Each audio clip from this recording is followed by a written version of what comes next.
De la philo, de la tech, c'est Philotech.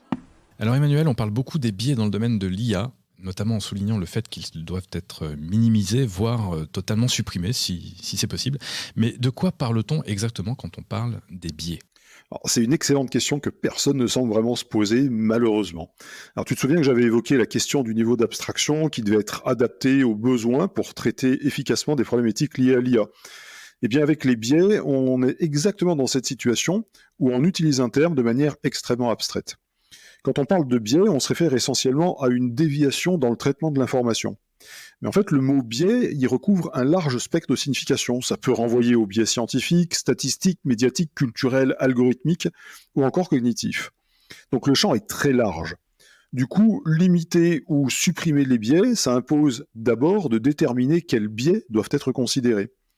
La majorité du temps, l'attention se porte sur les biais dits cognitifs, c'est-à-dire des déviations de raisonnement, des schémas de pensée trompeurs, qui induisent certes des problèmes, mais sont somme toute nécessaires pour gérer la complexité du monde qui nous entoure, pour donner du sens au monde et réagir vite aux sollicitations. Sans les biais, eh bien, on serait très souvent démunis face à la complexité à laquelle nous devons faire face au quotidien, et on serait certainement incapable de prendre des décisions. On parle d'ailleurs de biais pour évoquer un détour, un subterfuge, un moyen de résoudre un problème. Donc, si je comprends bien, on limite le traitement des biais aux biais cognitifs et en plus, on ne considère que leur dimension négative. La grande majorité, oui. En fait, le problème, c'est que nous ne le faisons pas consciemment, ce qui est un biais en soi. On voit les biais par le tout petit bout de la lorgnette. Si on se réfère au codex des biais de Benson, eh bien on voit qu'il en existe 188. D'où la question, est-ce qu'on doit tous les prendre en compte pour les limiter ou les supprimer ? Alors tous ne sont pas négatifs ou problématiques. Et là encore, face à la complexité, nous avons tendance, surtout en raison de biais culturels, à approcher les biais cognitifs au travers du seul biais dit de stéréotype. Et plus encore, on a tendance à se concentrer sur une seule dimension de ce biais, qui est la discrimination, en particulier entre les genres ou entre les couleurs de peau. Du coup, quand on dit « il faut limiter ou éliminer les biais », ce qu'on dit vraiment, c'est principalement « il faut limiter ou éliminer les biais de discrimination entre genres et entre couleurs de peau ».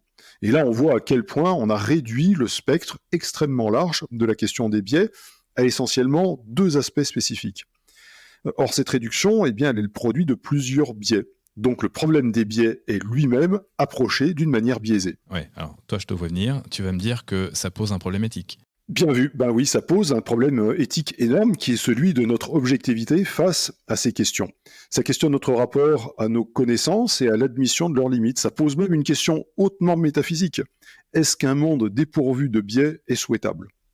Est-ce que nos biais, en dépit des problèmes qu'ils peuvent générer, ne font pas finalement de l'humain ce qu'il est, c'est-à-dire un animal parfait dans son imperfection ? Et au final, la question qui se pose, c'est sommes-nous capables de faire preuve d'esprit critique sur nous-mêmes ? French Tech, esprit critique pour Tech Critique. Ah, merci Emmanuel.